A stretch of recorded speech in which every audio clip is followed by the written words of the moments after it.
செவி வழி கதை கேட்க வந்திருக்கும் அன்பு நேயர்களுக்கு இனிய வணக்கங்கள்.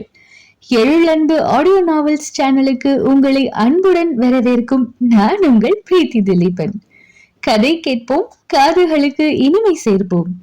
இந்த ஆடியோ நாவல்ஸ் உங்களுக்கு பிடித்திருந்தால் லைக் பண்ணுங்க. உங்கள் கருத்துக்களை கீழே கமெண்ட்ஸ்ல சொல்லுங்க. உங்கள் நண்பர்களுக்கும் ஷேர் பண்ணுங்க. நம்ம சேனலில் தொடர்ந்து கதைகளை கேட்டு மகிழ சப்ஸ்கிரைப் பண்ணுங்க. கூடவே நோட்டிபிகேஷன்ஸ் பெற பெல் பட்டனையும் தட்டி விடுங்க. இப்ப கதை கேட்கலாம் வாங்க. எழுத்தாளர் எழிலன்பு அவர்களின் ஓதும் காதல் கீதம். அத்தியாயம் 25. அன்று மிகுந்த உற்சாகமாயிருந்தான் பரதிவேந்தன். கண்ணாடியின் முன் நின்று விசில் அடித்துக் கொண்டே தலைமுடியை வாரியவன் கையோடு தாடையில் வளர்ந்திருந்த உரோமத்தையும் சீவி அழகுபடுத்தி கொண்டான். மடக்கி விட்டிருந்த சட்டையின் கையை நேராக இழுத்துவிட்டு பட்டன் போட்டுக்கொண்டான். அவன் செய்வதையெல்லாம் பார்த்து கொண்டே குளியல் அறையிலிருந்து குளித்து உடையை மாற்றிவிட்டு வெளியே வந்தாள் அனலிகா. ரொம்ப குஷியா இருக்கீங்க போல இருக்கு என்று கேட்டுக்கொண்டே அவனை கண்ணாடி முன்னிருந்து விலக்கிவிட்டு தான் அங்கே நின்று கொண்டையை அவிழ்க்க ஆரம்பித்தாள். இல்லையா பின்ன, என் பொண்டாட்டி என் கூடவே இருக்கேன்னு சொல்லியிருக்காளே என்றவன் ஏதோ ஒரு பாடலை விசில் அடித்தான். கண்ணாடி வழியாக கணவனை பார்த்தாளே தவிர ஒன்றும் பேசாமல் தலைமுடியை வாரினாள். ஒரு வாரமாக அவன் இப்படித்தானே உளறி கொண்டு இருந்தான். அது மட்டும் இல்லாமல் வீட்டில் சில மாற்றங்களையும் செய்திருந்தான். தன் மாமியார் மகள் வேலையுடன் வீட்டையும் பார்த்து கஷ்டப்படுகிறாள் என்றுதானே உடனே வளைகாப்பு வைக்க வேண்டும் என்று சொன்னார்கள் என்று மனைவியின் வேலையை குறைக்க முடிவு செய்தவன் பாத்திரம் கழுவ வீட்டை சுத்தம் செய்ய மட்டும் வந்து கொண்டிருந்த வேலையாளிடம் விசாரித்து சமைப்பதற்கும் ஆள் ஏற்பாடு செய்து வேலைக்கு அமர்த்தி விட்டான். அனலிகா எனக்கு கஷ்டமில்லை, நான் பார்த்து கொள்கிறேன் என்றதெல்லாம் அவன் காதிலேயே ஏறவில்லை. சமையல் ஆள் சற்று முன்தான் சமைத்து வைத்துவிட்டு கிளம்பி இருந்தார். காலைக்கும் மதியத்திற்கும் சேர்த்து சமைத்து விடுவார். இரவு மட்டும் தான் பார்த்து கொள்வதாக அனலிகா சொல்லிவிட்டாள். அதற்கும் இரவுக்கு உபயோகிக்கும் வகையில் சட்னியாவது குழம்பாவது சேர்த்து வைக்க சொல்லிவிட்டான் பருதி. மனைவி வேலைக்கு சென்று விட்டு வந்து அதிகம் வேலை பார்க்க வேண்டாம் என்று இரவு வந்து தோசையோ சப்பாத்தியோ செய்து கொள்வாள். அப்போதும் அட்டை போல் அவளுடன் ஒட்டி கொண்டே திரிவான் பருதி. அவன் செய்யும் அடாவடியை எல்லாம் கண்டு அவ்வப்போது தலையில் அடித்து கொள்வாள் அல்லது கண்டுகொள்ளாதது போல் இருந்து கொள்வாள்.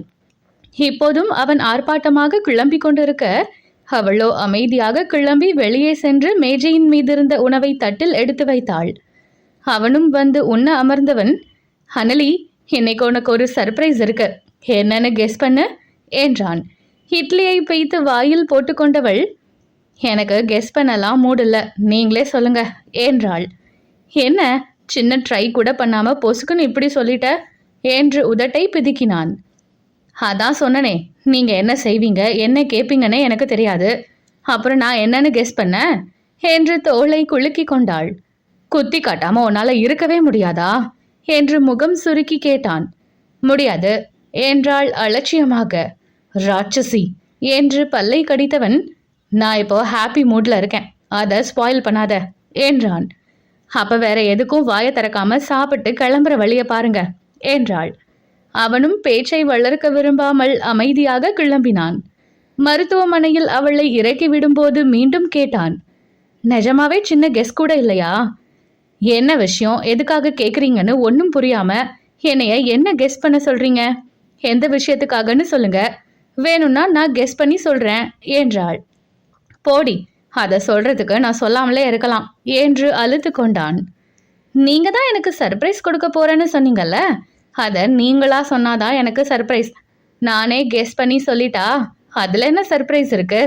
நீங்கள் சர்ப்ரைஸே பண்ணுங்க, நான் உங்கள் சர்ப்ரைஸில் வாயடைச்சு போயிடுறேன் என்று சொல்லிவிட்டு உள்ளே சென்று விட்டாள்.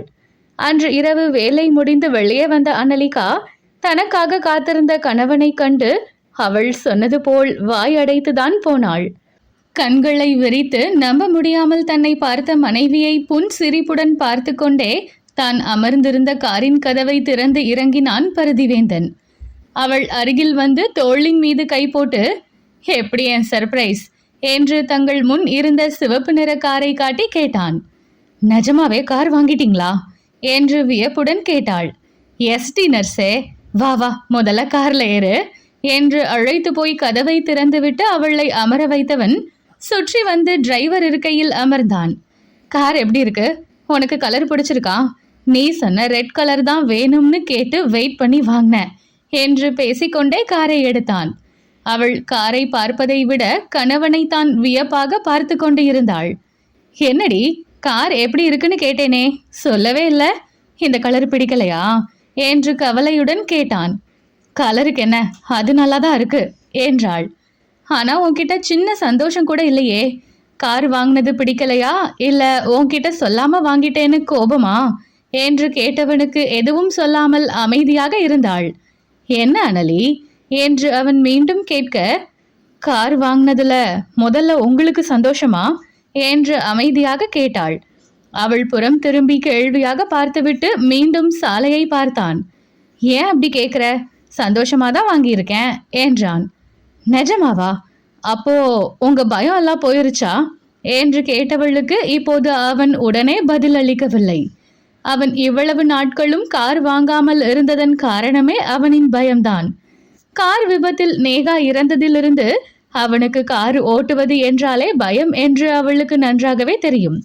ஏன், இப்போதும் கூட சாலையின் மீது அதிக கவனம் வைத்து வெகு நிதானமாகத்தான் காரை செலுத்தி கொண்டு இருந்தான்.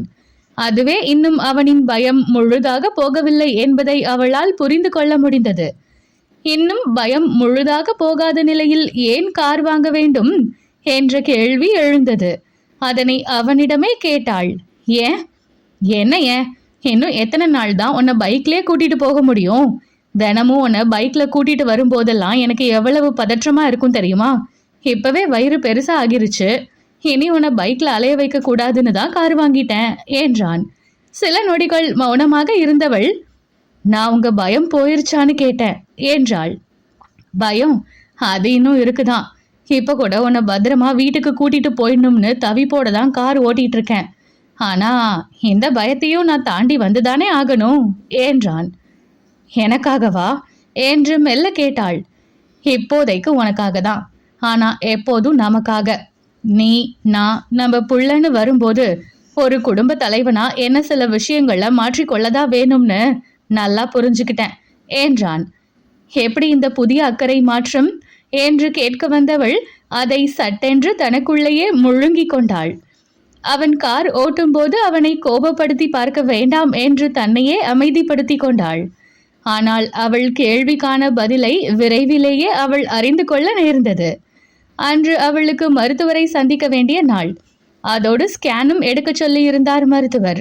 அன்று அவளுக்கு விடுமுறை நாளாக இருக்க கிளம்பி கொண்டு இருந்தாள். அன்று பருதியும் உடன் வருவதாக சொல்லியிருந்தான். மற்ற நாட்களில் எல்லாம் வேலைக்கு செல்லும் போதே நேரம் ஒதுக்கி மருத்துவரை தான் பார்த்து கொள்வதாக சொல்லி அவள் மட்டுமே மருத்துவரை காண செல்வாள். இப்போது அவனுக்கு அவளை தனியாக விட மனதில்லை. அதோடு அவள் உடல்நிலை எப்படி இருக்கிறது என்று மருத்துவரிடம் தானே விசாரிக்க வேண்டும் என்றும் நினைத்து கொண்டான். அவர்கள் கிளம்பி கொண்டிருந்த போதே அவனுக்கு ஒரு அழைப்பு வர எடுத்து பேசியவன், இல்ல, இன்னைக்கு நான் ஹாஃப் டே பெர்மிஷன் போட்டிருக்கேன், நீங்க வேலையை ஆரம்பிங்க, அப்புறம் வந்து ஜாயின் பண்ணிக்கிறேன் என்று சொல்லி அழைப்பை துண்டித்தான். உங்களுக்கு வேலை இருந்தா அதை போய் பாருங்களேன், நான் வழக்கம் போல டாக்டரை பார்த்துட்டு வந்துடுறேன் என்றாள். ஏன், நான் வரதில்ல, உனக்கு என்ன பிரச்சனை என்று அவனுக்கு சட்டென்று கோபம் வந்தது. கடந்த மாதமும் அப்படித்தான். அவன் வருகிறேன் என்று சொல்லியும் கேட்காமல் அவள் மட்டும் தனியாக பார்த்துவிட்டு வந்தாள். இப்போதும் இப்படி சொல்ல அவனுக்கு கோபம் வந்தது. உங்களுக்கு வேலை இருக்கேன்னு தான் சொன்னேன், இல்லைனா எனக்கு என்ன என்று தோளை குலுக்கினாள். வேலை எப்பவும் இருக்கிறது தான் என்றான். இப்ப மட்டும் எங்க இருந்து தான் புதுசா வந்ததோ அக்கறை. மாசமானதுல இருந்து ஒரு நாள் கூட இப்படி என் கூட டாக்டரை பார்க்க வரேன்னு சொன்னதில்ல, இப்ப மட்டும் புதுசா என்று அவள் முணுமுணுத்தது அவன் காதிலும் விழ முகம் இறுகினாலும் ஒன்றும் பேசாமல் அவளுடன் கிளம்பினான். மருத்துவமனை சென்று முதலில் ஸ்கேன் பகுதிக்கு சென்றனர். அவளின் முறை வரும்போது தானும் உள்ளே வர அனுமதி கேட்டான். அங்கிருந்த செவிலி மருத்துவரிடம் கேட்டு உள்ளே அனுமதித்தார். உள்ளே ஸ்கேன் எடுக்கும்போது குழந்தையின் அசைவையும் இதய துடிப்பையும் கேட்டதும் அவனின் மேனி ஒரு முறை சிலிர்த்து அடங்கியது. ஸ்கேன் பார்த்துவிட்டு வெளியே வந்த பிறகும் அவன் அதே சிலிர்ப்பில் இருக்க உடையை திருத்தி கொண்டு அருகில் வந்த மனைவியின் கரங்களை இறுக பற்றி கொண்டான். அவன் கைகள் லேசாக நடுங்கியதை உணர்ந்தவள், என்ன ஆச்சு என்று கேட்டாள். நம்ம பேபிடி அனலி, எப்படி குட்டியா கைய கால அசைச்சுக்கிட்டு அதை பார்க்கும் போதே என்றவன் கண்கள் லேசாக கலங்கின. அவனின் மனநிலை புரிந்தது போல் அவனின் கையை அழுத்தி கொடுத்தாள். ஸ்கேன் ரிப்போர்ட் வந்ததும் வாங்கி கொண்டு மருத்துவரை காண சென்றனர். ஹலோ, வாங்க சிஸ்டர். அவளை நன்றாக தெரிந்த மருத்துவர் புன்னகையுடன் வரவேற்க மருத்துவருக்கு வணக்கம் சொன்னவள் கணவனை அறிமுகப்படுத்தி வைத்தாள். வாங்க மிஸ்டர் பரதி, உங்க வைஃப் மந்த்லி செக்அப் வரும்போதெல்லாம் நீங்க ஏன் வரலன்னு கேட்பேன். ஒவ்வொரு முறையும் ஏதாவது ஒரு காரணம் சொல்லிட்டு இருப்பாங்க. இந்த முறைதான் உங்களை கண்ணில் காட்டியிருக்காங்க என்றார். சிரித்து மட்டும் வைத்தான். அனலிகாவை திரைக்கு அந்த பக்கம் அழைத்து சென்று பரிசோதித்து விட்டு வந்தார் மருத்துவர். எப்படி இருக்கா டாக்டர்? குழந்தை வளர்ச்சியெல்லாம் எப்படி இருக்கு என்று கேட்டான். 2 பேருமே நல்லா இருக்காங்க பரதி. போன மாதம் கூட உங்க வைஃபுக்கு கொஞ்சம் ப்ரெஷர் இருந்தது. ஆனா இந்த முறை நார்மலா இருக்கு. நல்ல வேளை, ப்ரெஷர் நார்மலா ஆகலைன்னா டேப்லெட் எல்லாம் கொஞ்சம் மாத்தி எழுதி கொடுக்கணும்னு நினைச்சிட்டு இருந்தேன். இப்ப நார்மலா ஆனதுனால அது தேவையில்லை என்றவர் அனலிகாவின் பக்கம் திரும்பினார். மைண்டை ரொம்ப யோசிச்சு ஏதாவது நினைச்சு கவலைப்பட வைக்காம ரிலாக்ஸா இருங்க சிஸ்டர். உங்க மனநிலையை தான் உங்க குழந்தையும் பிரதிபலிக்கும். ப்ரெஷர் ஏற விடாம பார்த்துக்கோங்க என்றார். கண்டிப்பா டாக்டர். போன மாசம் கொஞ்சம் டென்ஷன், அதான் ப்ரெஷர் ஏறிடுச்சு போல. இப்ப அப்படி இல்லை டாக்டர் என்றாள். அவர்கள் பேசிக்கொண்டு இருக்க பருதி வேந்தனுக்கு தான் சுருக்கென்று இருந்தது. அவளின் இரத்த அழுத்தம் ஏற அவன்தான் காரணம் என்று அவனுக்கு நன்றாகவே புரிய குற்றம் புரிந்த நெஞ்சம் குறுகுறுத்தது. குழந்தை பற்றிய நெகிழ்ச்சியெல்லாம் மறைந்து இப்போது அவன் மனம் முழுவதும் குற்ற உணர்ச்சியில் சிக்கி தவித்தது. அவன் மனநிலையை கவனிக்கும் நிலையில் அவள் இல்லை. மருத்துவரிடம் பேசிக்கொண்டு இருந்தாள். சிறிது நேரத்தில் அவள் எழ அவனும் எழுந்து உடன் சென்றான். வெளியே வந்து சில நொடிகளுக்கு பிறகுதான் அவனை கவனித்தாள். என்ன உங்க முகம் எப்படியோ இருக்கு என்று புரியாமல் கேட்டாள். போன செக்கப்ல உனக்கு ப்ரெஷர் அதிகமா இருந்ததா என்று தயக்கத்துடன் கேட்டான். ரொம்பன்னு சொல்ல முடியாது, ஆனா நார்மலா இல்ல என்றாள். ஹோ, நீ சொல்லவே இல்ல என்று கேட்டான். சொல்ற நிலைமையில நான் இல்ல என்று பட்டென்று பதில் உரைத்தவள் அவன் முக மாற்றத்தை கண்டு வாயை மூடினாள். சாரி, என்னால தானே, என் பேச்சினால தானே. நான் மட்டும் அன்னைக்கு அப்படி பேசாம அப்படி நடந்துக்காம இருந்திருந்தா உனக்கு அப்படி ஆகி இருக்காதுல்ல என்று கேட்டதும் நடந்து கொண்டு இருந்தவள் அசையாமல் நின்று விட்டாள். இதுநாள் வரை அன்றைய நாளை பற்றியும் அவன் பேசியதை பற்றியும் அவன் நடந்து கொண்ட முறையை பற்றியும் பேசாதவன் ஏன் அப்படி ஒன்று நடக்காதது போல் அவளிடமே அவள் ஏன் பிரிய நினைக்கின்றாள், என்ன காரணம் என்று கேட்டு ஒன்றும் அறியாதவன் போல் நடந்து கொண்டவன் என்று தானாக அந்த நாளை பற்றி பேசுகிறான். அப்போது அன்று என்ன பேசினான், என்ன நடந்தது என்று அவனுக்கே நன்றாக நினைவிருக்கிறது. நினைவிருந்தும் ஒன்றும் நடக்காதது போல் நடித்து அவளை முட்டாளாக்கி இருக்கிறான் என்றதும் அவளின் முகம் ஜிவு ஜிவு என்று சிவந்து போனது. எதிரே ஒருவர் லேசாக உரசுவது போல் வர மனைவியின் மேல் இடித்துவிடக் கூடாது என்று பாதையில் நின்றிருந்தவளை ஓரமாக அழைத்து சென்றான். அவன் தன் கையை தொட்டது தகிக்க, கொய்ய விடுங்க, பல்லை கடித்து கொண்டு வார்த்தைகளை துப்பினாள். உன்னை இடிச்சிருப்பாங்க அனலி, அதுதான் தள்ளி நிறுத்தின என்று அவன் விளக்கம் சொல்ல, நீங்க என் மனசுல இறக்குன இடிய விட அது ஒன்றும் பெருசா எனக்கு வலிச்சிருக்காது என்று வெறுப்பை காட்டினாள். அனலி என்று தயக்கத்துடன் இழுக்க, இப்ப கொஞ்சம் முன்னாடி என்னவோ சொன்னீங்களே, அது என்ன, திருப்பி சொல்லுங்க என்று அழுத்தமாக கேட்டாள். அது என்று அவன் தடுமாற, சொல்லுங்க என்றாள் கடினமாக. எதுவா இருந்தாலும் வீட்டில் போய் பேசலாம் அனலி, நானே உன்கிட்ட எல்லாம் சொல்றேன் என்றான் தன்மையாக. வீட்டுக்கு போய் பேசுறதெல்லாம் அப்புறம், எனக்கு தெரிய வேண்டியது ஒன்னே ஒண்ணுதான். அன்னைக்கு நீங்க பேசினது நடந்துகிட்டது என்னன்னு உங்களுக்கு நல்லா ஞாபகம் இருக்கா இல்லையா என்று அழுத்தமாக கேட்டாள். என்று அவன் இசைவாக தலையை அசைக்க, அப்போ என்ன பேசுறோம்னு தெரிஞ்சே பேசியிருக்கீங்க. அப்போ தெரிஞ்சே அன்னைக்கு அந்த முடிவை எடுத்திருக்கீங்க. அதுல துடிச்ச என் மனசை பத்தி கொஞ்சமும் கவலைப்படாம இப்ப நல்லவர் மாதிரி காதல்னு உளறிட்டு என் பின்னாடி சுத்தி இருக்கீங்க என்று ஆதங்கத்துடன் கேட்டாள். அப்படி இல்ல அனலி, நான் சொல்றத கேளு என்று அவன் சமாதானமாக ஏதோ சொல்ல வர அதை கேட்கும் நிலையிலெல்லாம் அவள் இல்லவே இல்லை. இத்தனை நாட்களும் அவள் நினைத்து கொண்டு இருந்ததே வேறு. ஆனால் இன்று அதையெல்லாம் இல்லை என்று அவன் வாய் மூலமே அறிந்து கொண்டதும் அவளின் மனம் வெண்டு போனது போல் வலித்தது. தன் வலியை கண்ணில் தாங்கி அவள் கணவனை பார்க்க துடித்து போனான் பருதிவேந்தன்.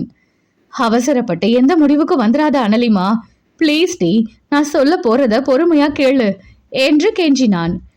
இன்னும் பொறுமையா இருக்க என்ன இருக்கு? எதுவும் இல்ல, நான் முட்டாளா இருந்தவர போதும் என்று கோபமாக சொன்னவள் விறுவிறுவென்று நடக்க ஆரம்பித்தாள்.